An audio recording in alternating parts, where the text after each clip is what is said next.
नमस्ते मेरे प्यारे दोस्तों, स्वागत है आपका अपना YouTube चैनल मोटिवेपी स्टडी पर। किसी भी परीक्षा में शानदार सफलता के लिए सेट प्रैक्टिस करना काफ़ी फायदेमंद होता है, तो सेट प्रैक्टिस डेली करना है। आज हम लोग रुक्मिणी का वॉल्यूम 3 का सेट नंबर 7 का डिस्कशन करेंगे। जो पीछे का वीडियो नहीं देखें वो प्ले लिस्ट में जाकर जरूर देख लीजिएगा। और एक वीडियो सुबह अपलोड किया जाता है जो कि अब तक पूछा गया सभी प्रश्नों के आधार पर जीके जीएस और करेंट अफेयर की शानदार तैयारी उसमें कराई जा रही है। उसमें पूरा डिटेल में, यानी कि एक क्वेश्चन में जिस चैप्टर से आया वो पूरा चैप्टर से जितना भी महत्वपूर्ण प्रश्न है वो सभी प्रश्न आपको बताते हैं वहाँ। तो इसलिए सुबह वाली क्लास जो है वो निश्चित रूप से हर हाल में आपको देखना है, ठीक है। तो आपको निश्चित रूप से आपको सफलता मिलेगी। तो चलिए शुरू करते हैं। और इसका जो मैथ और रीजनिंग का है इसका सॉल्यूशन हम टेलीग्राम पर डाल देंगे, तो वहाँ ज़रूर देख लीजिएगा। पहला क्वेश्चन है कि एक पिता अपने नौजवान बेटे और उसके किशोर मित्रों को भारत की समृद्ध सांस्कृतिक विरासत के बारे में बता रहा था। पिता किस अनुच्छेद में मौलिक कर्तव्य का प्रचार कर रहे थे? तो ये दिया हुआ है किस में मालूम? इसका करेक्ट आंसर है अनुच्छेद 51 का ए के एफ में दिया हुआ है। 51 ए के एफ में दिया हुआ है, ठीक है। ये मौलिक कर्तव्य कहाँ है? तो पहले मौलिक कर्तव्य से आ जाना कहाँ? अनुच्छेद 51 का ए बोलिए या तो को बोलिए, ठीक है। ये मौलिक कर्तव्य हो गया। और उसका एफ में दिया हुआ है मौलिक कर्तव्य, जो कि दिया हुआ है कि भारत के प्रत्येक नागरिक का कर्तव्य होगा कि हमारी संस्कृति की गौरवशाली परंपरा का महत्व समझें और उसका परिरक्षण करें, ठीक। और यहाँ पर इंपॉर्टेंट चीज़ें आपको याद रखना है कि मौलिक जो कर्तव्य है ये किस संविधान संशोधन द्वारा भारत के संविधान में जोड़ा गया था? तो 42वां संविधान संशोधन के तहत 1976 में जोड़ा गया था, ठीक है। यहाँ से क्वेश्चन ये भी आता है कि जो मौलिक कर्तव्य को जोड़ा गया है वो किस समिति की अनुशंसा पर जोड़ा गया था? तो स्वर्ण सिंह समिति की अनुशंसा पर जोड़ा गया था, ठीक है। तो और कितना 11 मूल कर्तव्य है। और ये जो मूल कर्तव्य है ये किस भाग में है? तो भाग 4 में है, ठीक है। भाग 4 के को में है, भाग 4 के को में मूल कर्तव्य है। और अनुच्छेद 51 के को में मूल कर्तव्य है, ठीक है। और ये कहाँ से लिया गया? तो मौलिक कर्तव्य जो है वो रूस के संविधान से लिया गया है। तो 11वां मौलिक कर्तव्य क्या है मालूम? 11वां मौलिक कर्तव्य जो है उसमें क्या है कि 6 से 14 वर्ष तक के बच्चों को शिक्षा का अवसर उपलब्ध कराना। और जो 11वां मौलिक कर्तव्य है ये कब जोड़ा गया था? तो ये 86वां संविधान संशोधन के तहत 2002 में जोड़ा गया था।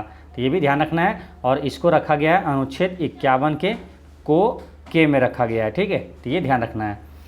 तो यहाँ पर थोड़ा सा कन्फ्यूजन ये होता है कि जैसे मौलिक कर्तव्य है भाग 4 के को में, ठीक है। तो यहाँ पर दोनों को साथ में कभी भी पढ़ेंगे। और अनुच्छेद 51 के को में तो राज्य की निर्देशक तत्व जो है वो किस भाग में? तो भाग 4 में आ जाता है राज्य के नीति निर्देशक तत्व है। और अनुच्छेद 36 से 51 तक है राज्य के नीति निर्देशक तत्व, जो कि राज्य के नीति निर्देशक तत्व जो है ये आयरलैंड के संविधान से लिया गया है। नेक्स्ट है पाइका नृत्य निम्नलिखित में से किस राज्य में किया जाता है? तो पाइका नृत्य है ये किया जाता है आपको झारखंड में। पाइका नृत्य झारखंड में किया जाता है। और एक झारखंड से याद रखना सरहुल, सरहुल उत्सव कहाँ मनाया जाता है? झारखंड में मनाया जाता है। और कुडियाट्टम लोक नृत्य ये कहाँ का है? तो केरल का है। और मोहिनी अट्टम और कथकली शास्त्रीय नृत्य है ये दोनों है केरल का ही है। और कुनबी कहाँ का है? कुनबी लोक नृत्य जो है ये गोवा का है, कुनबी गोवा का है, ठीक है। और बागुरुम्बा, बागुरुम्बा, बागुरुम्बा कहाँ का? असम का। बागुरुम्बा लोक नृत्य जो है बागुरुम्बा यह है असम का। और पाला लोक नृत्य है उड़ीसा का, ये भी याद रखना है। पाला जो है ये उड़ीसा का है। और नोंगकेम है ना, नोंगकेम जो है ये मेघालय का है। तो नोंगकेम लोक नृत्य जो है ये मेघालय का है, ये ध्यान रखना है। नेक्स्ट है ब्रिटिश एम्पायर गेम्स की शुरुआत कब हुई थी? तो ब्रिटिश एम्पायर गेम की शुरुआत हुआ था 1930 में हुआ था, ठीक है। ब्रिटिश एम्पायर गेम्स की शुरुआत 1930 में हुआ था। और आपको बताए थे कि जब भी कोई ईस्वी वाला क्वेश्चन आएगा तो उससे कोशिश करना है कि रिलेट करना है कोई और, अगर उस ईस्वी में घटना हुआ तो उसको भी रिलेट करना है। जैसे एक क्वेश्चन आपको याद करना पड़ता होगा कभी कभी कि राष्ट्रमंडल खेल की शुरुआत कब हुआ था? तो 1930 में हुआ था। और एक प्रश्न याद करते हैं आप क्या कि सीवी रमन को नोबेल का पुरस्कार कब दिया गया था? तो फिजिक्स में मिला था सीवी रमन को नोबेल पुरस्कार 1930 में ही मिला था। यानी कि ब्रिटिश एम्पायर गेम्स की शुरुआत 1930, राष्ट्रमंडल खेल की शुरुआत 1930, सीवी रमन को नोबेल पुरस्कार मिला था 1930 में, ठीक है। और कुछ महत्वपूर्ण जो काफ़ी फेमस जो गेम है उसका कहाँ हुआ था और कहाँ होगा ये आपको एग्जाम में हर निश्चित रूप से पूछा जाता है। तो इसलिए ये वाला आपको याद रखना है। जैसे राष्ट्रमंडल खेल हो गया, फीफा वर्ल्ड कप हो गया, ओलंपिक खेल हो गया, ये सब जो बड़े बड़े खेल हैं ना, तो वो कब जैसे कि जो पिछले बार हुआ था 4 सालों में होता है, पिछले बार मान के चलिए 2020 में हुआ, तो 2020 वाला पूछ देगा कि ओलंपिक खेल कहाँ हुआ था, और ये एग्जाम में पूछा जाता है, ठीक है। तो इसलिए और लगेगा कि अरे 2020 का करंट अफेयर पूछ लिया गया है, तो वैसा नहीं है, ये पूछा जाएगा तो पूछा जाएगा, ठीक है। तो इसलिए ध्यान रखना है, कुछ इंपॉर्टेंट क्वेश्चन आपको याद करना है। जैसे कि राष्ट्रमंडल खेल 2022 कहाँ हुआ था, तो इंग्लैंड के बर्मिंघम में हुआ था। राष्ट्रमंडल 2022 इंग्लैंड के बर्मिंघम में हुआ था। 2026 कहाँ होगा, तो 2026 में होगा, ऑस्ट्रेलिया में होना प्रस्तावित है। फीफा वर्ल्ड कप 2022 कहाँ हुआ था, तो कतर में हुआ था। 2026 कहाँ होगा, अमेरिका, मेक्सिको और कनाडा, तीनों जगह होगा, ठीक है। तो एक बार फिर समझिए, राष्ट्रमंडल 2022 Birmingham, 2026 Australia, FIFA world cup 2022 Qatar और 2026 अमेरिका, मेक्सिको, कनाडा। अच्छा, ग्रीष्मकालीन ओलंपिक 2020 कहाँ हुआ था और कब हुआ था, तो 2020 जो है कहाँ हुआ था, तो टोक्यो में हुआ था ना, जापान की राजधानी टोक्यो में हुआ था। और 2024 कहाँ हुआ, तो ये पेरिस में हुआ। काफ़ी इंपॉर्टेंट क्वेश्चन है ओलंपिक का, तो ये ध्यान रखना है कि 2020 का जो हुआ वो जापान की राजधानी टोक्यो में, और 2024 वाला जो ओलंपिक खेल है ये हुआ था फ्रांस की राजधानी पेरिस में। और जो 2020 और 24 वाला है ना, ये ग्रीष्मकालीन ओलंपिक है, ठीक है। ग्रीष्मकालीन ओलंपिक है, और शीतकालीन ओलंपिक जो है वो 2022-26 में चल रहा है। यानी कि 2022 में शीतकालीन ओलंपिक कहाँ हुआ था, तो बीजिंग में हुआ था। और 2026 में शीतकालीन ओलंपिक कहाँ होगा, तो होगा इटली के मिलान और कोर्टिना में होगा। तो ये याद रखना है, काफ़ी इंपॉर्टेंट है। एसएससी सीजीएल में जो सेंट्रल लेवल का है उसमें ये क्वेश्चन पूछा गया था कि शीतकालीन ओलंपिक 2026 कहाँ होगा, तो इटली में होगा, याद रखना है, ठीक है। अच्छा, आईसीसी पुरुष क्रिकेट विश्व कप 2023 ये कहाँ हुआ था, तो 2023 वाला जो हुआ भारत में हुआ था, और भारत हार गया था, ऑस्ट्रेलिया 6 विकेट से हराया था। और 2027 में कहाँ होगा, तो 3 जगह होगा, दक्षिण अफ्रीका, जिम्बाब्वे और नामीबिया में खेला जाएगा, ठीक है। तो ये सभी याद रखना है। नेक्स्ट है, किस ग्रह पर 300 वर्षों से भी अधिक समय से पृथ्वी से दुगुना चौड़े घूमते हुए अंडाकार बादल, जिनको ग्रेट रेड स्पॉट कहा जाता है, ये देखा गया है। तो किस ग्रह पर देखा गया है, तो ये देखा गया बृहस्पति ग्रह पर, ठीक है। ग्रह से भी कई क्वेश्चन आता है, ठीक है, काफ़ी इंपॉर्टेंट चैप्टर बन जाता है ग्रह भी। तो ग्रह से आपको याद रखना है, सौरमंडल का सबसे बड़ा ग्रह कौन सा है, तो बृहस्पति है। सबसे भारी ग्रह भी पूछे तो बृहस्पति है। और सौरमंडल का सबसे छोटा और हल्का ग्रह पूछे तो वो है बुध ग्रह, ठीक है। और एक चीज़ याद रखना है, सूर्य से बढ़ते हुए ग्रहों का क्रम को याद रखिएगा। तो कई क्वेश्चन यहाँ से पूछा जाएगा जो कि आसानी से आपको बन जाएगा। जैसे ये सूर्य है, ठीक है, सूर्य है। अब यहाँ से इसके बढ़ते हुए पहले आता है बुध, फिर शुक्र, फिर पृथ्वी, मंगल, ये 4 ग्रह हो गया, ठीक है। उसके बाद आता है बृहस्पति, शनि, अरुण और वरुण, ठीक है। ये 8 ग्रह है, इसको याद कर लेना है और आसानी से याद रहेगा। 4-4 करके याद कर लीजिए। बृहस्पति नहीं, बुध, शुक्र, पृथ्वी, मंगल, बुध, शुक्र, पृथ्वी, मंगल, ये 4 हो गया। बुध, शुक्र, पृथ्वी, मंगल, बृहस्पति, शनि, अरुण, वरुण, बृहस्पति, शनि, अरुण, वरुण, बृहस्पति, शनि, अरुण, वरुण। तो 4 ग्रह इधर हो गया, 4 ग्रह राइट साइड हो गया। बीच में है आपका क्षुद्र ग्रह, ठीक है। क्षुद्र ग्रह किस पूछा जाता है क्वेश्चन, क्षुद्र ग्रह किसके बीच है, तो यही मंगल और बृहस्पति के बीच है ना, मंगल और बृहस्पति के बीच क्षुद्र ग्रह है। और क्षुद्र ग्रह का जो बाएं साइड है वो कहलाता है आंतरिक ग्रह, और क्षुद्र ग्रह का जो राइट साइड में है वो कहलाता है बाह्य ग्रह। तो क्वेश्चन ये भी पूछ लिया जाएगा आपसे कि इनमें से कौन सा आंतरिक ग्रह नहीं है, तो 3 दे देगा ये वाला ऑप्शन में आंतरिक ग्रह, और एक मान के चलिए शनि इसमें घुसा दिया, ठीक है। तो उसमें आपको टिक कर देना है, शनि जो है ये आंतरिक ग्रह नहीं है। शनि क्या है, राइट साइड वाला जो है बृहस्पति, शनि, अरुण, वरुण, ये बाह्य ग्रह है। आंतरिक ग्रह में आता है बुध, शुक्र, पृथ्वी, मंगल। अब यहाँ से जो क्वेश्चन पूछा जाएगा सभी बनेगा। जैसे पूछ दिया जाएगा कि सूर्य से सबसे नज़दीक का ग्रह कौन सा है, तो बुध हो जाएगा, सबसे नज़दीक है। सबसे दूर का ग्रह पूछ देगा तो वरुण हो जाएगा, सबसे लास्ट में वरुण है, ठीक है। तो इस टाइप से जो भी प्रश्न पूछा जाएगा तो बनेगा। आपको बस याद रखना है बुध, शुक्र, पृथ्वी, मंगल, बुध, शुक्र, पृथ्वी, मंगल, बृहस्पति, शनि, अरुण, वरुण, ठीक है। तो ये याद रखना है। अब कुछ इंपॉर्टेंट चीज़ें और याद रखते हैं यहाँ पर कि अभी हाल में कितना सबसे ज़्यादा उपग्रह किसके पास है मालूम, तो 1 दिसंबर 2023 तक जो ताज़ा रिपोर्ट आया था वो सबसे ज़्यादा उपग्रह है शनि के पास, 146 उपग्रह है, ठीक है। और बृहस्पति के पास है 95 उपग्रह। तो ये ध्यान रखना है, सबसे ज़्यादा किसके पास है, शनि के पास है। तो लाल ग्रह किसे कहा जाता है, मंगल को कहा जाता है। नीला ग्रह पृथ्वी को कहा जाता है, और पीला ग्रह बृहस्पति को कहा जाता है। काला ग्रह शनि को कहा जाता है। लेटा हुआ ग्रह अरुण को कहा जाता है। और सबसे चमकीला ग्रह शुक्र को कहा जाता है। सांझ का तारा, भोर का तारा, सबसे गर्म जो है ग्रह, तो वो सब किसको, तो शुक्र को ही कहा जाता है। पृथ्वी की बहन भी शुक्र को कहा जाता है, तो ये याद रखना है। नेक्स्ट है, निम्नलिखित में से किसने कहा था कि पूरा उन तंत्रों में से एक है जिसका उपयोग हमारे गांवों को उत्पादक आर्थिक क्षेत्रों में बदलने के लिए किया जाएगा। तो इसका आंसर है एपीजे अब्दुल कलाम। ठीक है, एपीजे अब्दुल कलाम से याद रखना है। ये भारत का मिसाइल मैन कहा जाता है, और इग्नाइटेड माइंड्स के लेखक एपीजे अब्दुल कलाम। और क्या है इनका, विंग्स ऑफ फायर के लेखक APJ Abdul Kalam. India 2020 vision के लेखक एपीजे अब्दुल कलाम है। तो ये सभी याद रखना है। नेक्स्ट है कि भारत की जनगणना 2011 के अनुसार निम्नलिखित में से कौन से राज्य या केंद्र शासित प्रदेश साक्षरता दर के सही अवरोही क्रम को दर्शाता है। तो सबसे अधिक साक्षर पहले कौन सा याद रखना है, तो केरल है। सबसे अधिक साक्षर राज्य जो है वो केरल है। ठीक, उसके बाद आता है आपको लक्षद्वीप, उसके बाद मिजोरम। आंसर क्या हो जाएगा, ऑप्शन नंबर ए हो जाएगा। नेक्स्ट है 1880 के दौरान मलकानगिरी में, यानी कि वर्तमान में उड़ीसा में, कोया विद्रोह का नेतृत्व किसने किया था। तो कोया विद्रोह का नेतृत्व किसने किया था, तो इसको किया था ये टोम्पा डोरा ने कोया विद्रोह का नेतृत्व किया था। तो ये भी क्वेश्चन इस टाइप का काफ़ी महत्वपूर्ण होता है कि इस विद्रोह का नेतृत्व किसने किया और ये विद्रोह कहाँ हुआ। ये क्वेश्चन काफ़ी इंपॉर्टेंट हो जाता है।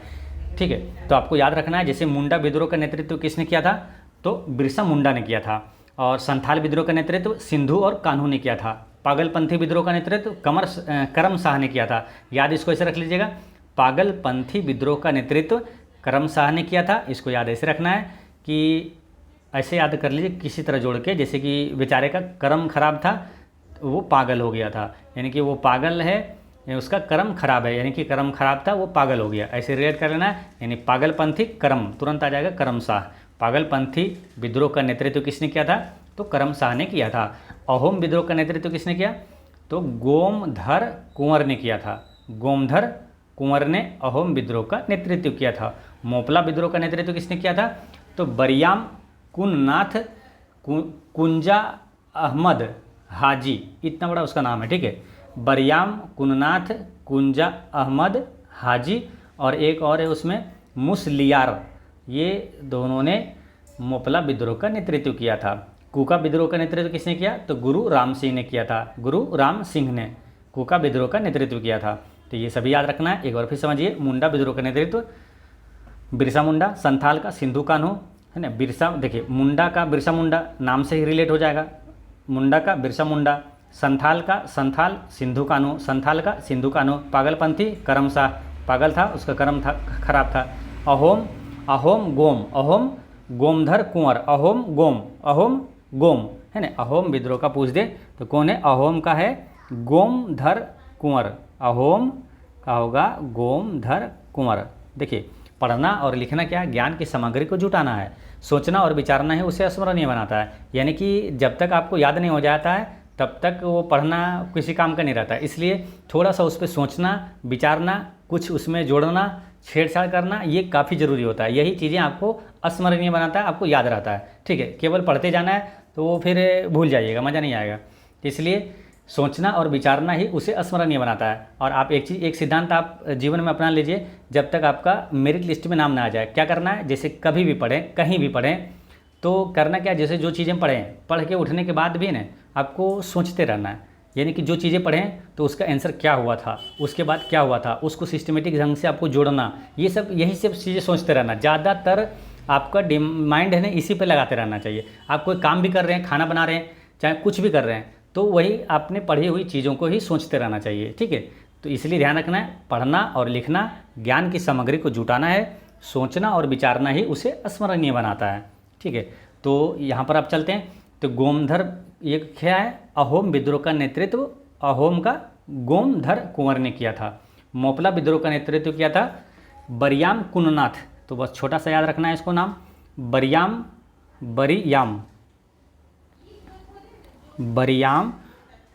कुननाथ। ठीक है। और एक इसके साथ मुसलियार था। अक्कू का विद्रोह का नेतृत्व गुरु राम सिंह ने किया था। नेक्स्ट है, और जो सुबह वाली क्लास जो करते हैं वहाँ पर जब भी इस टाइप का क्वेश्चन आएगा तो आपको वहाँ पर और डिटेल में बताएंगे, यानी कि ये सब विद्रोह का नेतृत्व किसने किया ये बताना, फिर आपको बताएंगे ये सब विद्रोह कहाँ हुआ था। ठीक है, ये सभी जो जो इंपॉर्टेंट है उसमें एक भी नहीं छोड़ते हैं। ठीक है, चलिए नेक्स्ट क्वेश्चन देखते हैं। क्वेश्चन नंबर है आपका 13। भारत सरकार ने FRBM यानी कि राजकोषीय उत्तरदायित्व और बजट प्रबंधन अधिनियम किस वर्ष लागू किया? तो ये लागू किया था 2004-05 में लागू किया था। नेक्स्ट है कि दक्षिण पश्चिम मानसून की ऋतु के दौरान भारत में दक्षिण पूर्वी व्यापारिक पवनों की दिशा क्या होती है? तो दक्षिण पश्चिम मानसून ऋतु के दौरान भारत में दक्षिण पूर्वी व्यापारिक पवनों की दिशा क्या होगी? तो ये दिशा भी दक्षिण पश्चिमी ही हो जाएगा। इसका करेक्ट आंसर बी हो गया। अब यहाँ से एक इम्पोर्टेंट क्वेश्चन याद रखना आपको कि भारत में सबसे अधिक वर्षा किस मानसून से होता है? तो दक्षिण पश्चिम मानसून से ही होता है, ये याद रखना है। नेक्स्ट है, कामकाजी महिलाओं के लिए काम करने की परिस्थितियों उपलब्ध कराने के साथ साथ उनके यौन उत्पीड़न की रोकथाम और इसके संगठन में व्यवस्था करना भी शामिल है। यह किस अनुच्छेद में? तो ये मिलेगा आपको अनुच्छेद 42 में। अनुच्छेद 42 यानी कि प्रसूति हित लाभ, यानी कि महिलाओं को जैसे कि इसमें क्या सुविधा दिया जाता है, प्रसूति हित लाभ यानी कि गर्भवती के दौरान इसमें काफ़ी सुविधा दिया जाता है, अनुच्छेद 42 में है। अनुच्छेद 44 में क्या, आपको जो रेगुलर क्लास कर रहे हैं उनको याद होगा, अनुच्छेद 44 यानी कि समान अंक यानी समान नागरिक संहिता है अनुच्छेद 44 में। ठीक है, तो यह याद रखना है। नेक्स्ट है, एक्स एक धातु है, ठीक है, प्लस में क्या है, यानी कि इसके साथ कॉपर सल्फेट का इसको अभिक्रिया कराते हैं तो क्या बनता है, XSO4 प्लस कॉपर। ठीक है, फिर Y कॉपर सल्फेट के साथ अभिक्रिया कराते हैं तो बनता है X और SO4 प्लस तांबा। तो इन अभिक्रियाओं में X और Y क्या है? तो इस अभिक्रिया में X और Y क्या है? तो ये है जिंक और लोहा है। ठीक है, जिंक सल्फेट और फेरस सल्फेट। ठीक है, जिंक और लोहा इसका ये तत्व है।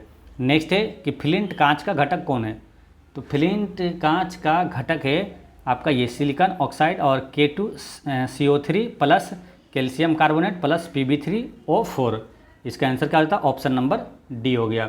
ठीक है, प्रकाशीय जो यंत्र है, प्रकाशीय यंत्र के निर्माण में किस कांच का प्रयोग किया जाता है? तो फ्लिंट कांच का ही प्रयोग किया जाता है। धूप के चश्मे में किस कांच का प्रयोग किया जाता है? तो क्रुक्स कांच का प्रयोग किया जाता है।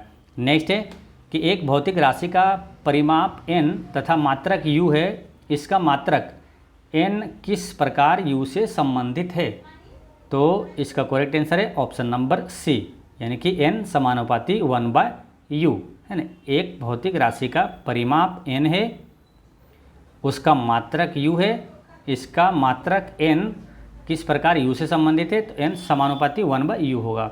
नेक्स्ट है, पृथ्वी व चंद्रमा के दरम्यान वो त्रिज्या क्रमशः m1 r1 है। ठीक है, फिर ऐसे समझिए, पृथ्वी व चंद्रमा के दरम्यान वो त्रिज्या यानी कि दरम्यान m1 और त्रिज्या r1, वो फिर दूसरा m2 और r2 है। तो उनके केंद्रों के बीच की दूरी d है। तो उनके मध्य बिंदु से m द्रव्यमान के कण को किस न्यूनतम वेग से प्रक्षेपित करना चाहिए जिससे कि वह अनंत पर पहुंच जाएगा?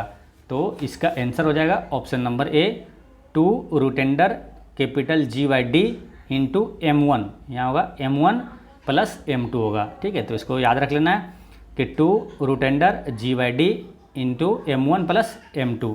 नेक्स्ट है कि निम्नलिखित में से कौन प्रकाश संश्लेषण में इलेक्ट्रॉन परिवहन से संबंधित है? तो इलेक्ट्रॉन परिवहन से संबंधित है आपका लोहा। इसका करेक्ट आंसर है लोहा। ठीक है, प्रकाश संश्लेषण में कुछ दो क्वेश्चन आपको इंपॉर्टेंट याद रखना है कि प्रकाश संश्लेषण का मुख्य उत्पाद क्या है? तो वो होता है कार्बोहाइड्रेट या तो ग्लूकोज, जो ऑप्शन में रहेगा आंसर कर सकते हैं। और अंतिम उत्पाद क्या होता है? तो अंतिम उत्पाद होता है ऑक्सीजन। नेक्स्ट है आपका क्वेश्चन नंबर आएगा 36। ऋग्वेद के स्रोतों को किस रूप में जाना जाता है? तो ऋग्वेद के स्रोतों को जाना जाता है किसमें? सूक्त के रूप में जाना जाता है। ठीक है, सूक्त के रूप में जाना जाता है। ऋग्वेद में कितना सूक्त होता है? तो 1028 सूक्त होता है। और कितने मंडल है? 10 मंडल है। ठीक है, और ऋग्वेद जो है सबसे प्राचीन वेद है। वेद कितना है? 4 वेद है। सबसे प्राचीन है ऋग्वेद, उसके बाद यजुर्वेद, फिर है आपका सामवेद और सबसे नवीनतम जो है वो अथर्ववेद है। ठीक है। और ऋग्वेद जो है, ऋग्वेद से याद क्या रखना है आपको कि गायत्री मंत्र का उल्लेख किस वेद में? ऋग्वेद में। और यज्ञ अनुष्ठान का उल्लेख है यजुर्वेद में। और जादू टोना किस में? अथर्ववेद में। और संगीत का वर्णन जो है वो सामवेद में है। नेक्स्ट है भारतीय भाषा संस्थान की स्थापना 1969 में देश में की गई थी। तो भारतीय भाषा संस्थान की स्थापना ये 1969 में कहाँ किया गया था? तो ये किया गया था आपको मैसूर में किया गया था। ठीक है, याद रखना है, मैसूर में किया गया था। और 1969 में मैसूर में भारतीय भाषा संस्थान की स्थापना हुआ था।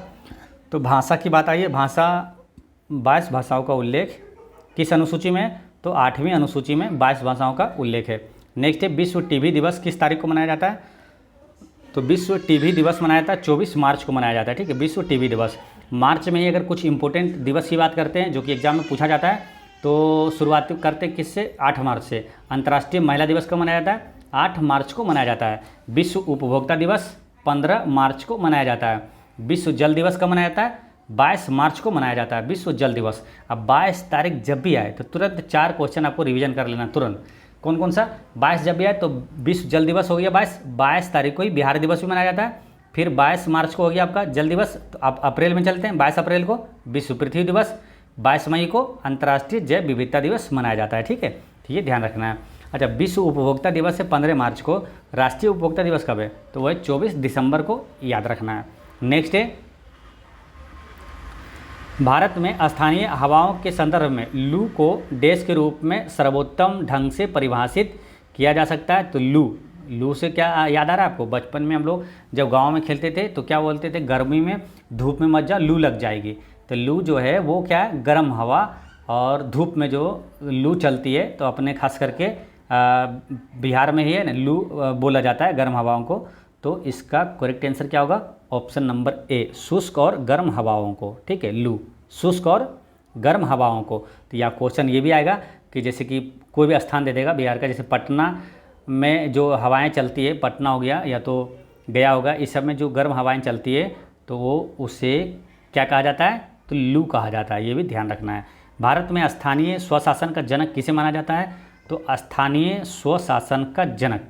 ठीक है, तो इसी तरह क्वेश्चन एक आता है अस्थाई बंदोबस्त का जनक। ठीक है, तो ये इसमें कन्फ्यूजन होता है, तो होगा कौन? तो स्थानीय स्वशासन में है लॉर्ड रिपन। ठीक, स्थानीय स्वशासन का हो गया आंसर क्या? Lord Ripon. और अस्थाई बंदोबस्त है कॉर्नवालिस से, है ना, लॉर्ड कॉर्नवालिस से। इसको ऐसे रिलेट कर लेना है। अगर पूछेगा अस्थाई बंदोबस्त का जनक तो बंदोबस्त बालिस है ना, अस्थाई बंदोबस्त का है कॉर्नवालिस है। और इसी तरह है, मतलब 4 को आपको याद रखना। कौन कौन है? देखिए, एक तो स्थानीय स्वशासन हो गया, फिर अस्थाई बंदोबस्त हो गया, एक रैयतवाड़ी व्यवस्था किसने शुरू किया? तो थॉमस मुनरो ने किया था। रैयतवाड़ी व्यवस्था थॉमस मुनरो। और महालवाड़ी व्यवस्था ये किया था होल्ट मैकेंजी ने। तो महालवाड़ी होल्ट, देखिए महाल में लो आ रहा है ना, तो होल्ट मैकेंजी थोड़ा सा रिलेट कर लेंगे तो कन्फ्यूजन नहीं होगा और याद भी रहेगा। तो महालवाड़ी होल्ट मैकेंजी। ठीक है, और अस्थाई बंदोबस्त 42, स्थानीय स्वशासन लॉर्ड रिपन। और लॉर्ड रिपन वही है जिनके समय में जो 1881 में दशकीय जनगणना की शुरुआत हुआ था, लॉर्ड रिपन के समय ही। ठीक है, तो ये ध्यान रखना है। नेक्स्ट है 1989 में किस समिति ने स्थानीय स्वशासन को संवैधानिक मान्यता प्रदान करने का प्रस्ताव रखा था? तो ये है पीके थुंगन समिति। ठीक है, 1989 में ये स्थानीय शासन को संवैधानिक मान्यता प्रदान करने का प्रस्ताव रखा था। ठीक है, तो ये ध्यान रखना है। स्थानीय शासन का मतलब हो गया पंचायती राज, नगर पालिका, ये सब। ठीक है, तो ये ध्यान रखना है। और रही बात क्या, ये जो 1989 आया है, 1989 से एक क्वेश्चन और याद रखना है कि मतदान की आयु 21 वर्ष से घटाकर 18 वर्ष कब किया गया था? तो 61वां संविधान संशोधन के तहत 1989 में ही किया गया था। नेक्स्ट है भारत में 11वीं पंचवर्षीय योजना की थीम क्या थी? तो 11वीं पंचवर्षीय योजना का मुख्य उद्देश्य था तीव्र एवं अधिक समावेशी विकास की ओर। ठीक है, और 11वीं पंचवर्षीय योजना के बाद एक लास्ट पंचवर्षीय योजना था 12वीं पंचवर्षीय योजना। तो 12वीं पंचवर्षीय योजना का मुख्य उद्देश्य था वो था तीव्रतर, दीर्घकालिक और अधिक समावेशी विकास, यानी कि यही सब चीज़ें रहेगा, उसमें दीर्घकालिक लग जाएगा। ठीक है, तीव्रतर, दीर्घकालिक और समावेशी विकास। ठीक है, 11वीं पंचवर्षीय योजना का कार्यकाल कब तक था? तो 2007 से 2012 तक था। अब 12वीं फिर 12 से शुरू हुआ था। 12वीं जो है, जो कि लास्ट पंचवर्षीय योजना था, 2012 से 2017 तक था। ये पंचवर्षीय योजना लास्ट 2012 से 2017 तक था। ठीक है, पंचवर्षीय योजना से कई इंपॉर्टेंट क्वेश्चन पूछा जाता है, काफ़ी महत्वपूर्ण चैप्टर होता है, जो कि आपको सुबह वाली क्लास में हमेशा रेगुलर आपको बताते हैं। ठीक है, इसमें ज़्यादा पूरे डिटेल में पूरा बताने के बाद ज़्यादा टाइम हो जाएगा, वीडियो थोड़ा ज़्यादा लंबा हो जाएगा, जो कि आपको मज़ा भी नहीं आता होगा कि वीडियो बहुत लंबा है। नेक्स्ट है कि निम्नलिखित में से कौन सा तिलहन रबी फसल और खरीफ फसल दोनों के रूप में उगाया जाता है?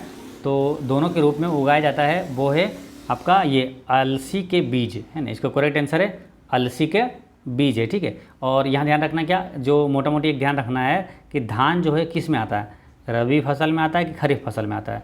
तो धान है खरीफ फसल और गेहूँ है वो रबी की फसल है।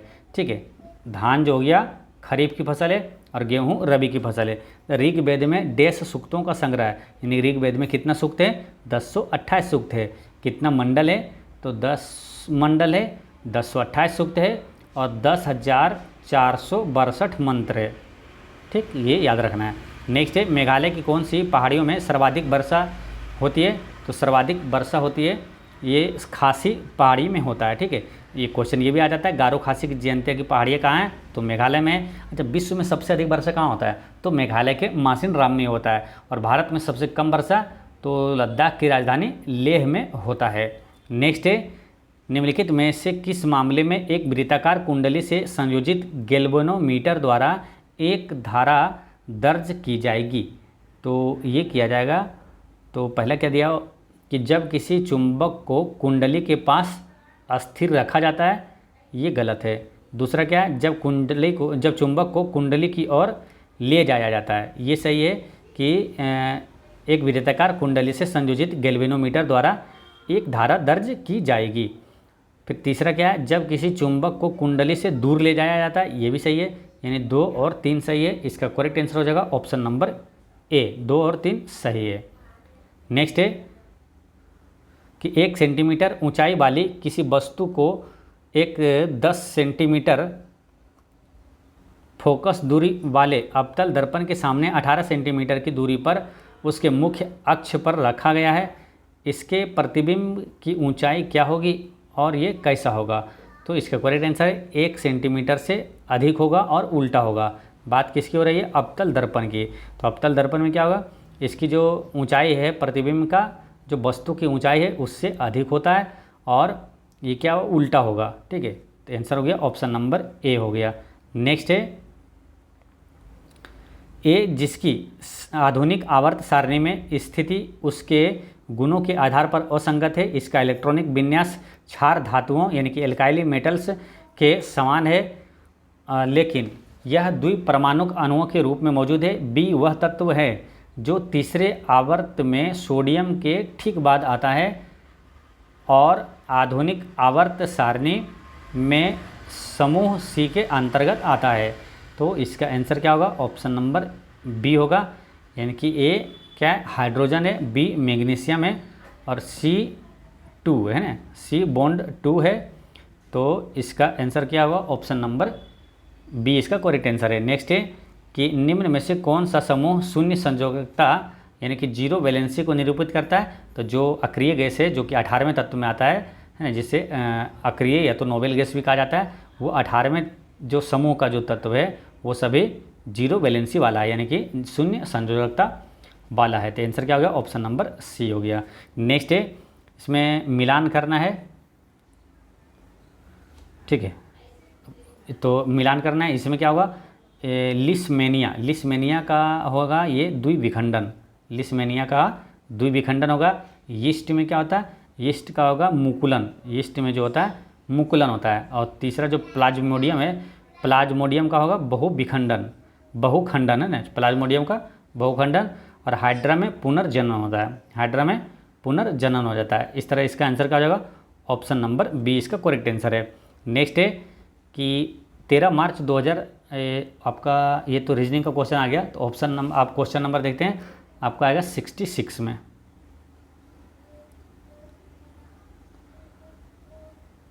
कि देश के स्वतंत्रता, समानता और भाईचारे के नारे की प्रतिध्वनि भारतीय संविधान की प्रस्तावना में सुनाई देती है।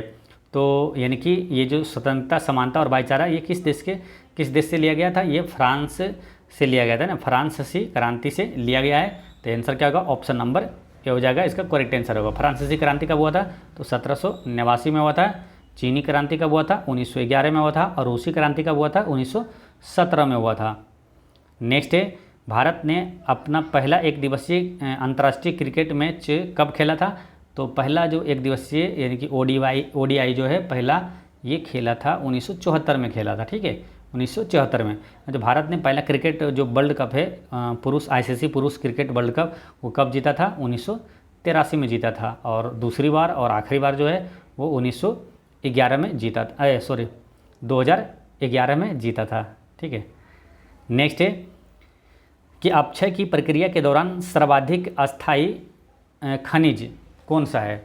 तो अपक्षय की प्रक्रिया के दौरान सर्वाधिक अस्थायी खनिज कौन सा है, तो ये है आपका क्वार्ट्ज है ना। क्वार्ट्ज जो है अपक्षय की प्रक्रिया के दौरान सर्वाधिक अस्थायी खनिज है क्वार्ट्ज। नेक्स्ट है कि भारत की जनगणना 2011 के अनुसार भारतीय जनसंख्या का कितना प्रतिशत ग्रामीण क्षेत्रों में रहता है। तो ग्रामीण क्षेत्रों में रहता है 68.8% ग्रामीण क्षेत्रों में रहता है। तो नगरीय क्षेत्र में कितना हो जाएगा, 31.2% जो है ये नगरीय क्षेत्र में रहता है। अच्छा, सर्वाधिक ग्रामीण जनसंख्या प्रतिशत किस राज्य में है, सर्वाधिक ग्रामीण जनसंख्या प्रतिशत है हिमाचल प्रदेश में। सर्वाधिक ग्रामीण जनसंख्या प्रतिशत हिमाचल प्रदेश में और सर्वाधिक नगरीय जनसंख्या प्रतिशत है गोवा में। ठीक है, तो वो भी याद रखना है। और बात करते हैं जनसंख्या के बारे में, आपको मालूम है, आपको बताते रहते हैं अक्सर कि जनसंख्या 2011 के अनुसार सबसे अधिक जनसंख्या किस राज्य का है, उत्तर प्रदेश का है। सबसे कम है सिक्किम का। सर्वाधिक जनसंख्या घनत्व किस राज्य का है, तो बिहार का है। सबसे कम जनसंख्या घनत्व किसका है, अरुणाचल प्रदेश का है। सर्वाधिक लिंगानुपात वाला राज्य कौन सा है, तो केरल है। और सर्वाधिक साक्षर राज्य भी केरल है। नेक्स्ट है, ड्रेसेस शब्द का संबंध किससे है, तो ड्रेसेस शब्द जो है ये संबंधित है आपको एक्वेस्ट्रियन से, है ना। और एक्वेस्ट्रियन क्या है, तो ये एक घुड़सवारी का एक खेल है ना। एक्वेस्ट्रियन जो है ये घुड़सवारी का एक खेल है। और घुड़सवारी खेल का परिसर का नाम क्या है, तो वो होता है एरिना, है ना। घुड़सवारी खेल का परिसर को क्या बोलते हैं, एरिना। नेक्स्ट है, निम्नलिखित में से किस नदी का उद्गम उत्तराखंड के मिलाम हिमनद में होता है। उत्तराखंड के मिलाम हिमनद में किस नदी का उद्गम स्थल है, तो गौरी गंगा का उद्गम स्थल जो है मिलाम हिमनद है। भारत में कानून द्वारा स्थापित प्रक्रिया का सिद्धांत किसके संविधान से लिया गया है, तो ये जापान के संविधान से लिया गया है। जापान को उगते सूरज का देश कहा जाता है। और 6G डिवाइस लॉन्च करने वाला पहला देश कौन बना है, तो जापान बना है। ठीक है, दक्षिण अफ्रीका से क्या लिया गया, तो संविधान संशोधन की प्रक्रिया दक्षिण अफ्रीका से लिया गया। संघीय प्रणाली कहाँ से लिया गया, कनाडा से। और राज्य के नीति निर्देशकता तो जो है ये आयरलैंड से लिया गया है। नेक्स्ट है, निम्नलिखित में से किसने सुलेख शैली में मूल भारतीय संविधान का हिंदी संस्करण लिखा था, तो ये लिखा था ये बसंत कृष्णन वैद्य। ठीक है, ये क्या हुआ कि बसंत कृष्णन वैद्य ने सुलेख शैली में मूल भारतीय संविधान का हिंदी संस्करण लिखा था, बसंत कृष्णन वैद्य ने। देश के नागरिकों को मौलिक कर्तव्य सिखाने के सुझावों को कार्यान्वित करने वाली समिति को देश के नाम से जाना जाता है, तो ये किस नाम से, JS वर्मा समिति के नाम से जाना जाता है, जो कि देश के नागरिकों को मौलिक कर्तव्य सिखाने के सुझावों को कार्यान्वित करने वाला समिति है। नेक्स्ट है कि वर्नाक्यूलर प्रेस एक्ट जो है, देसी प्रेस एक्ट या तो वर्नाक्यूलर प्रेस एक्ट जो बोलते हैं, ये किस वर्ष पारित किया गया था, तो ये 1878 में पारित हुआ था। और किसने किया था, लॉर्ड लिटन ने किया था। काफ़ी महत्वपूर्ण प्रश्न है। अभी आपको बिहार पुलिस जो एग्जाम हुआ है अगस्त 2024 में ये प्रश्न पूछा गया था कि वर्नाक्यूलर प्रेस एक्ट किसने पारित किया था, किसने लागू किया था, तो लॉर्ड लिटन ने किया था 1878 में। और वर्नाक्यूलर प्रेस एक्ट को निरस्त किसने किया, यानी रद्द किसने किया था, तो लॉर्ड रिपन ने किया था, 1882 में कर दिया था इसको रद्द। नेक्स्ट है 76,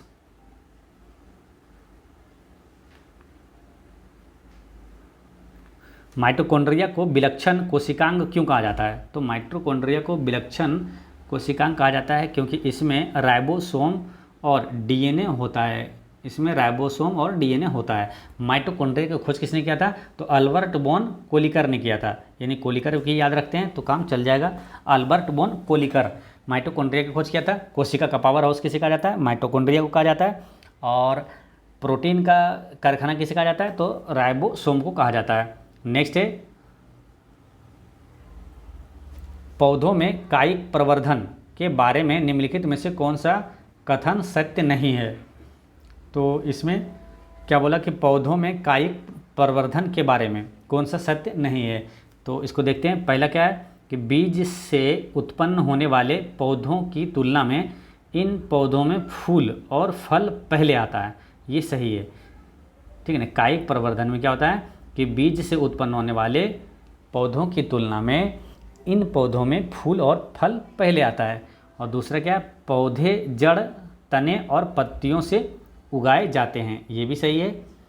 फिर आपका आता है तीसरा क्या, उत्पन्न पौधे मूल पौधे से आनुवांशिक रूप से भिन्न होते हैं, ये गलत है, ठीक है, ऑप्शन नंबर सी गलत है। फिर क्या है, जो पौधे बीज पैदा करने की क्षमता खो देते हैं उन्हें उगाया जा सकता है, ये भी सही है, यानी कि सी नंबर जो है गलत था।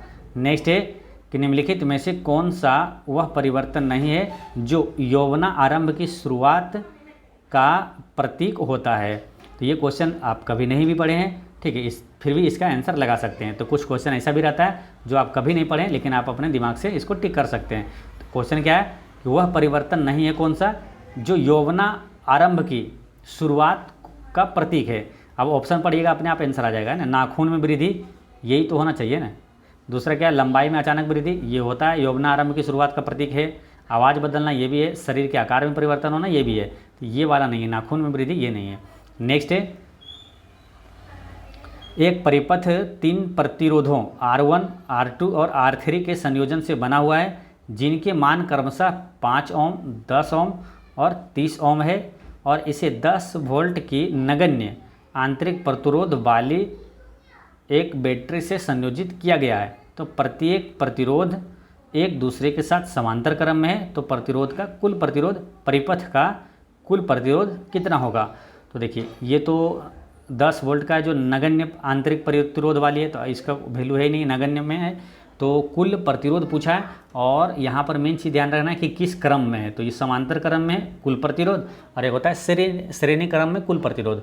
दोनों का फॉर्मूला आप याद रखते हैं तो आसानी से बन जाता है। तो यहाँ पर पूछा है समांतर क्रम में, तो आपको याद करवाए थे पीछे फॉर्मूला, आपको कन्फ्यूजन भी ना हो और आसानी से याद भी रहे, ठीक है। आपको मालूम है कि R1 R2 प्लस R3 होता है और एक होता है 1/R1 plus 1/R2 plus 1/R3, लेकिन कौन किस में होता है इसमें कन्फ्यूजन हो जाता है, ठीक है।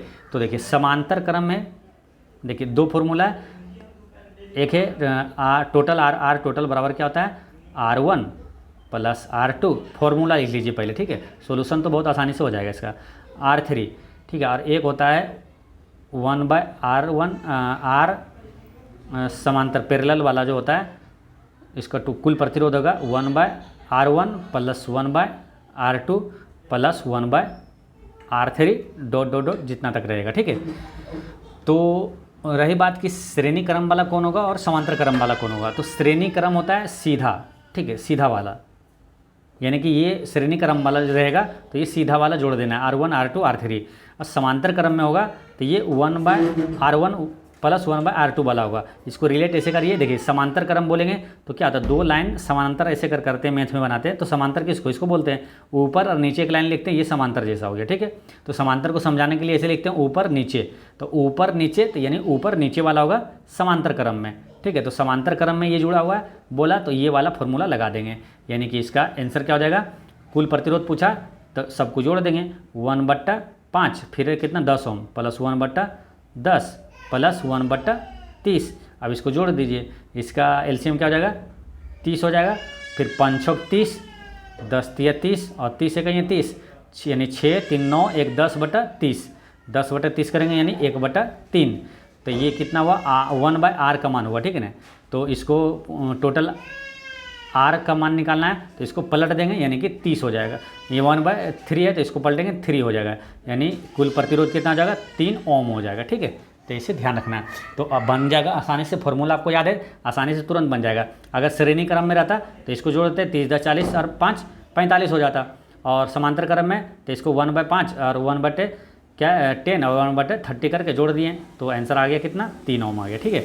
अच्छा, प्रतिरोध का ऐसा ही मात्रा क्या होता है, तो होता है ओम, ठीक है। अब प्रतिरोधकता का ऐसा ही मात्रा पूछे तो ओम मीटर, तो ध्यान रखना है प्रतिरोध का ओम और प्रतिरोधकता ओम मीटर, तो इसे रिलेट कर लेना। नेक्स्ट है, एक विद्युत ट्रांसफार्मर किस सिद्धांत पर काम करता है, तो विद्युत ट्रांसफार्मर जो है ये काम करता है इलेक्ट्रोमैग्नेटिक इंडक्शन पे काम करता है, इलेक्ट्रोमैग्नेटिक इंडक्शन पे ये काम करता है। नेक्स्ट है आपका 96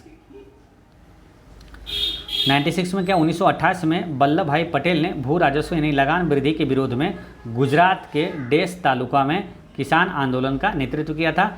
तो किसान आंदोलन का ये नेतृत्व किया था बारदौली में किया था, जिसे बारदौली सत्याग्रह कहा गया था। और कब किया था 1928 में, ठीक है। 1928 आया, 1928 में साइमन कमीशन भारत आया था ना, साइमन कमीशन भारत कब आया था 1928 में ही। और बारदौली सत्याग्रह कब हुआ था 1928 में ही। बारदौली सत्याग्रह का नेतृत्व किसने किया था, डायरेक्ट क्वेश्चन आता है, तो सरदार वल्लभ भाई पटेल ने किया था। और सरदार वल्लभ भाई पटेल को सरदार की उपाधि किसने दिया था, तो बारदौली की महिलाओं के कहने पर गांधी जी ने दिया था, यानी कि बारदौली की महिलाओं ने उसे दिया था, ठीक है। और भारत का जो है लौह पुरुष या तो भारत का बिस्मार्क किसे कहा जाता है, सरदार वल्लभ भाई पटेल को कहा जाता है। राष्ट्रीय पिछड़ा वर्ग वित्त एवं विकास निगम मंत्रालय के तत्वावधान में भारत सरकार का एक उपक्रम है, तो ये कौन सा है, ये है सामाजिक न्याय और अधिकारिता उपक्रम।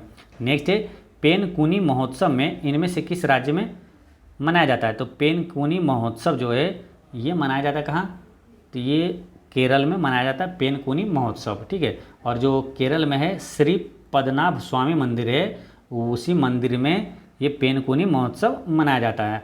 और ये जो श्री पद्मनाभ स्वामी मंदिर है ये भगवान विष्णु को समर्पित है। नेक्स्ट है 1976 के 42वें संविधान अधिनियम जो है के माध्यम से भारतीय संविधान में कितने मौलिक कर्तव्य को शामिल किया गया था, तो 10 मौलिक कर्तव्य शामिल किया गया था 42वां संविधान संशोधन के तहत 1976 में।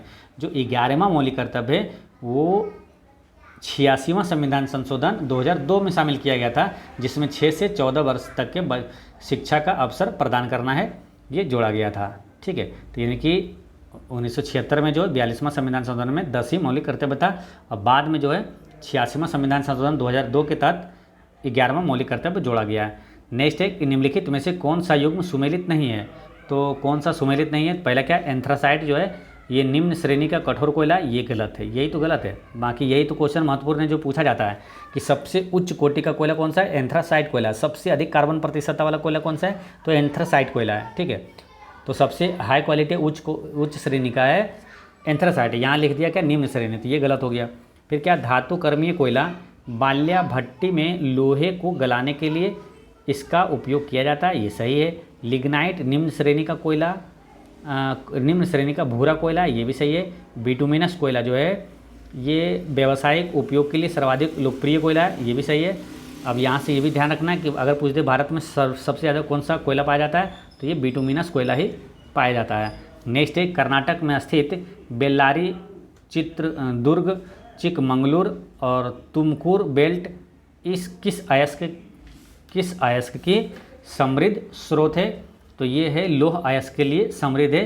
कर्नाटक का बेल्लारी, चित्रदुर्ग, चिकमंगलूर, तुमकुर बेल्ट ये सब लौह अयस्क के लिए प्रसिद्ध है। अब लौह अयस्क के लिए एक फेमस जगह का नाम रखना है बेला डीला। क्वेश्चन डायरेक्ट आएगा कि बेला डीला किस खान के लिए प्रसिद्ध है, तो बेला डीला जो है ये लोहे के अयस्क के लिए ये फेमस है, लोहे का अयस्क के लिए फेमस है बेला डीला। और ये बेला डीला है कहाँ, तो ये है छत्तीसगढ़ में है, ठीक है। ये ध्यान रखना है बेला डीला छत्तीसगढ़ में लोहा अयस्क के लिए प्रसिद्ध है। अच्छा, लोहा का सर्वाधिक उत्पादक राज्य कौन सा है, लोहा और बॉक्साइट का सर्वाधिक उत्पादक राज्य वो है आपका कौन है, उड़ीसा है, ठीक है। ये ध्यान रखना उड़ीसा है, लोहा और बॉक्साइट का सर्वाधिक उत्पादक राज्य उड़ीसा है। नेक्स्ट है क्वेश्चन नंबर 102 में क्या है, कि अस्फेलेराइट निम्न में से किस धातु का अयस्क है। तो अस्फेलेराइट जो है ये जिंक का अयस्क है। अस्फेलेराइट जिंक का अयस्क है। प्रसिद्ध भारतीय मुक्केबाज मेरी कॉम किस राज्य से संबंधित है। तो मेरी कॉम कहाँ की है, मणिपुर की है। काफ़ी प्रसिद्ध है, जो कि 6 बार की विश्व चैंपियन मुक्केबाजी के विजेता हैं मेरी कॉम। ये कहाँ की है, मणिपुर की है। ठीक है, तो यहाँ से ध्यान रखना है। मुक्केबाज से भी ऐसे भी क्वेश्चन पूछ दिया जाएगा कि मेरी कॉम का संबंध किस खेल से है, तो ये मुक्केबाज से संबंध है। ठीक है, और मणिपुर के ये। अच्छा, अभी करंट में याद रखना आपको, जो अबनी लखेरा है जो कि अभी गोल्ड मेडल जीती है पैरा ओलंपिक 2024 में। तो अबनी लखेरा जो है ये किस राज्य से है, तो ये राजस्थान से। अबनी लखेरा जो है 2020 में भी, मतलब कि जो टोक्यो ओलंपिक था उसमें भी स्वर्ण पदक जीती थी ये। तो अबनी लेखरा राजस्थान, ऐसे रिलेट कर लेना है। अबनी लेखरा राजस्थान, अबनी लेखरा लास्ट में आ रहा है, राजस्थान में चले जाना है। ठीक है, तो राजस्थान के ये। नेक्स्ट है, कौन सा देश त्रिपुरा को पश्चिम, उत्तर और दक्षिण दिशाओं से घेरता है। यानी कि बांग्लादेश के 3 तरफ से घिरा हुआ राज्य कौन सा है, वो है त्रिपुरा।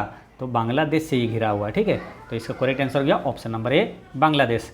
नेक्स्ट है, राज्यपाल के बारे में निम्नलिखित में से कौन सा कथन सही नहीं है।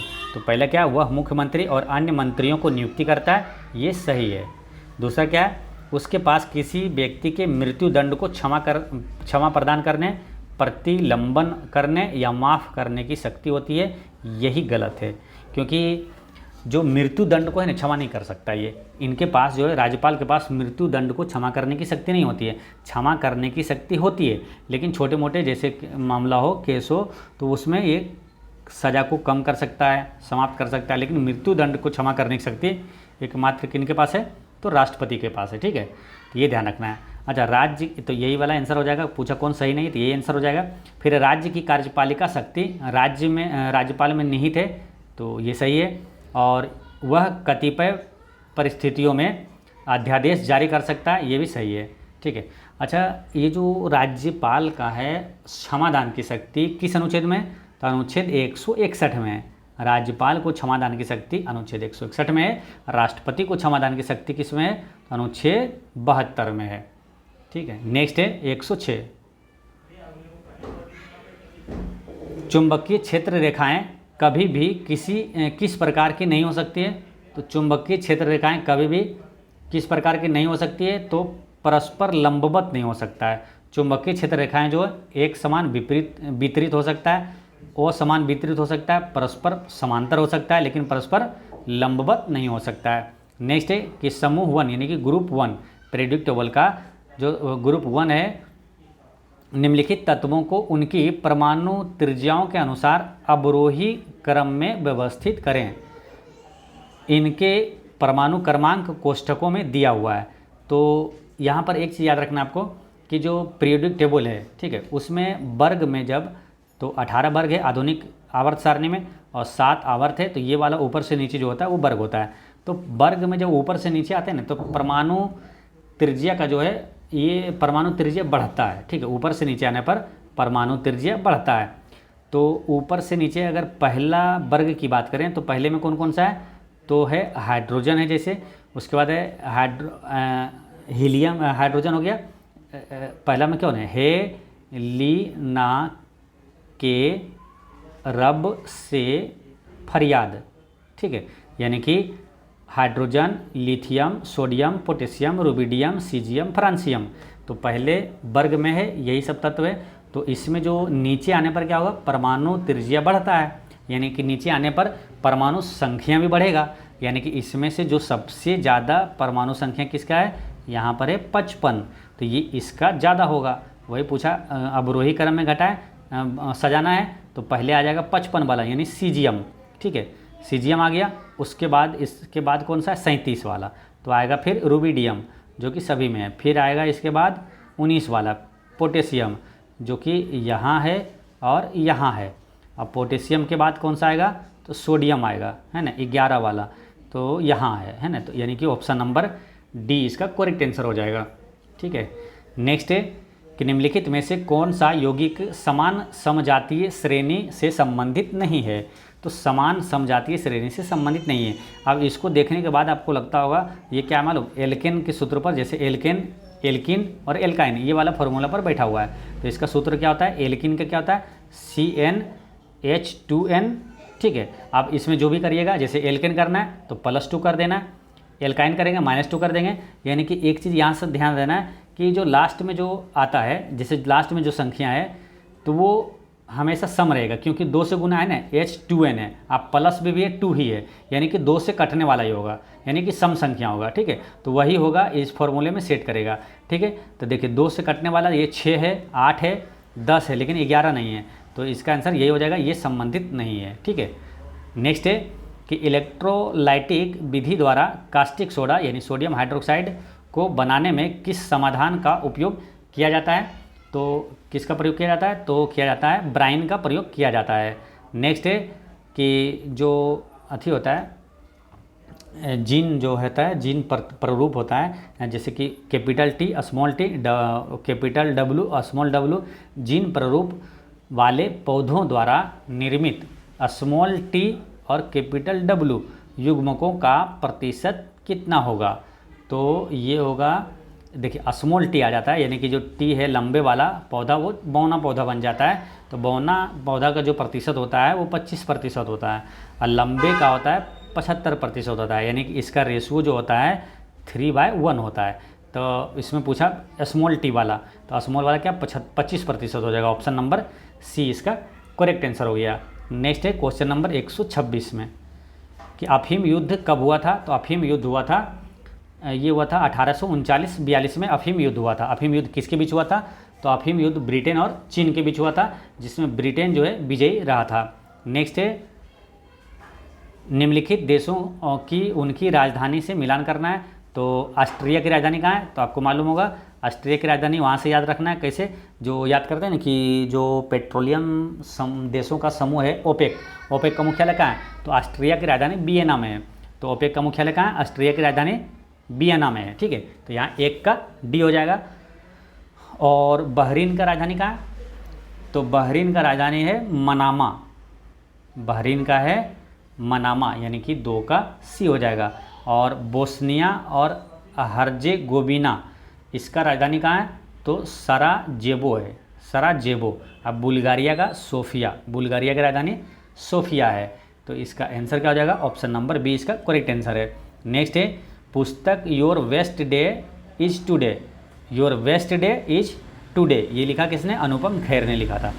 नेक्स्ट है कि भारत की पहली AI आधारित फिल्म इराह है ना, IRAH, इराह के निर्देशक कौन है, तो इसका निर्देशक है CM भट्टाचार्य है। इसका करेक्ट आंसर होगा CM भट्टाचार्य। नेक्स्ट है कि भारत किस देश के साथ आर्थिक संबंधों को मजबूत करने के लिए स्थानीय मुद्रा निपटान प्रणाली समझौता करने पर सहमत हुआ है। तो ये किस देश के साथ हुआ है, तो ये नाइजीरिया के साथ हुआ है, ठीक है। क्या हुआ, स्थानीय मुद्रा निपटान प्रणाली समझौता पर हस्ताक्षर नाइजीरिया के साथ किया है। नेक्स्ट है माउंट एवरेस्ट पर 29वीं बार चढ़ाई करने वाले पहले व्यक्ति कौन बने, तो 29वीं बार चढ़ाई करने वाले पहला व्यक्ति है कामी रीता शेरपा। नेक्स्ट नासा ने आर्टिफिशियल इंटेलिजेंस के नए प्रमुख के रूप में किसकी नियुक्ति की है, नासा ने आर्टिफिशियल इंटेलिजेंस के नए प्रमुख के रूप में किसे नियुक्त किया है, तो ये डेविड साल्वा ग्रीनी को नियुक्त किया है। नेक्स्ट है 2024 में किस लेखक को साहित्य अकादमी फेलोशिप पुरस्कार से सम्मानित किया गया। काफ़ी महत्वपूर्ण प्रश्न हो जाएगा करंट अफेयर की दृष्टि से। 2024 में किस लेखक को साहित्य अकादमी फेलोशिप पुरस्कार से सम्मानित किया गया है, तो ये रस्किन बॉन्ड को किया गया है, ठीक है। अच्छा, साहित्य का नोबेल पुरस्कार 2023 किसे दिया गया है, तो जॉन फोस्से को मिला है। याद आपको करवाए थे कैसे, कि साहित्य इतना अच्छा लिखा कि लोग उसमें फंस गया, पढ़ते मतलब इतना अच्छा उसको पढ़ने में लगा कि उसमें सभी लोग फंसते चले गए। यानी कि साहित्य का नोबेल पुरस्कार 2023 जॉन फोस्से, किसको मिला, जॉन फोस्से को मिला है। नेक्स्ट, भारत और ईरान ने किस बंदरगाह के संचालन के लिए दीर्घकालिक अनुबंध पर हस्ताक्षर किया है, तो ये चाबहार पोर्ट चाबहार बंदरगाह पर किया है। बंदरगाह से क्वेश्चन आएगा, ध्यान रखना है, 3-4 बंदरगाह काफ़ी महत्वपूर्ण है। डायरेक्ट क्वेश्चन पूछ लिया जाएगा कि ये बंदरगाह है कहाँ, या तो रिलेट कर देगा, जैसे ईरान से आया तो ईरान में ही चाबहार बंदरगाह है, तो जैसे ही ईरान आएगा आपको दिमाग में आ जाएगा चाबहार बंदरगाह कहाँ है, ईरान में है। तो यहाँ पर चाबहार टिक कर देना है, चाहे क्वेश्चन में कुछ भी लिखा है ना। ईरान आया है तो चाबहार बंदरगाह टिक कर देना, जैसे सीतबे बंदरगाह है, सीतवे बंदरगाह से कहाँ टिक करना है? म्यांमार में। सीतवे बंदरगाह कहाँ है? तो म्यांमार में। हम्बनटोटा बंदरगाह ये काफ़ी महत्वपूर्ण है, तो ये कहाँ है? श्रीलंका में। और एक है चटगांव बंदरगाह, वो कहाँ है? तो वो है बांग्लादेश में। चटगांव बंदरगाह बांग्लादेश में। सीतवे याद रखना है, सीतवे या तो सीतवे बंदरगाह ये म्यांमार में है। नेक्स्ट है 19 से 31 जनवरी 2024 तक तमिलनाडु में आयोजित खेलो इंडिया यूथ गेम्स के पदक तालिका में शीर्ष पर कौन रहा?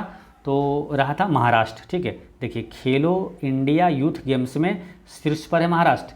और जो गोवा में 37वां राष्ट्रीय खेल हुआ था उसमें भी शीर्ष पर कौन था? तो महाराष्ट्र ही था।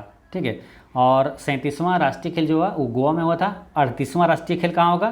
तो उत्तराखंड में होगा। नेक्स्ट है कि मानव कोशिकाओं में ग्लूकोज के विघटन द्वारा ऊर्जा का निर्माण होता है। ग्लूकोज के विघटन के लिए विकल्प में से किस पदार्थ की आवश्यकता होती है? तो ऑक्सीजन की आवश्यकता होता है। नेक्स्ट है निम्नलिखित में से किस पौधे में पादप काय के एक हिस्से से दूसरे हिस्से में जल एवं अन्य पदार्थों के संवहन हेतु विशिष्ट उत्तक मौजूद होते हैं? तो इसका आंसर होगा मार्सिलिया। ठीक है, क्वेश्चन फिर समझिए, किस पौधे में पादप काय के एक हिस्से से दूसरे हिस्से में जल एवं अन्य पदार्थों के संवहन हेतु विशिष्ट उत्तक मौजूद होता है? तो ये मार्सिलिया पौधे में होता है। नेक्स्ट है कि निम्न में से कौन सा 2 कार्बन वाला अणु है? तो इसमें से कौन 2 कार्बन वाला अणु है जिसका प्रयोग रेक्टिफाइड स्पिरिट, कफ सिरप और पावर एल्कोहल में होता है? तो ये एथेनॉल है वो। ठीक, एथेनॉल का प्रयोग जो है ये 2 कार्बन वाला अणु है एथेनॉल, जिसका प्रयोग रेक्टिफाइड स्पिरिट और कफ सिरप और पावर अल्कोहल में होता है। नेक्स्ट है क्वेश्चन नंबर 139। जलीय जीवों की श्वसन दर स्थलीय जीवों की श्वसन दर की तुलना में बहुत तेज होती है। सामान्यतः निम्न कारणों से होती, किसके कारण होता है? तो ये होता है जल में ऑक्सीजन की मात्रा कम होने के कारण। क्या होता है? जलीय जीवों की श्वसन दर स्थानीय जीवों की श्वसन दर की तुलना में बहुत तेज होती है, इसलिए क्योंकि जल में जो O2 की मात्रा कम होने के कारण। नेक्स्ट है पारिस्थितिकी तंत्र का एक अजैविक घटक का चयन करें। तो अजैविक घटक कौन सा है होगा? तो मृदा होगा। बाकी अजैविक घटक ये हो गया मृदा, बाकी जैविक घटक में आएगा कवक, सूक्ष्मजीव और कीट। तो अजैविक घटक का चयन करें तो ये क्या हो गया? मृदा हो गया। ठीक है, तो दोस्तों इस तरह से आपका सेट नंबर कितना 7 है ना, सेट नंबर 7 का पूरा सभी महत्वपूर्ण प्रश्न होता है समाप्त। मिलते हैं नेक्स्ट वीडियो में। पढ़ते रहें, मुस्कुराते रहें। जय हिंद दोस्तों।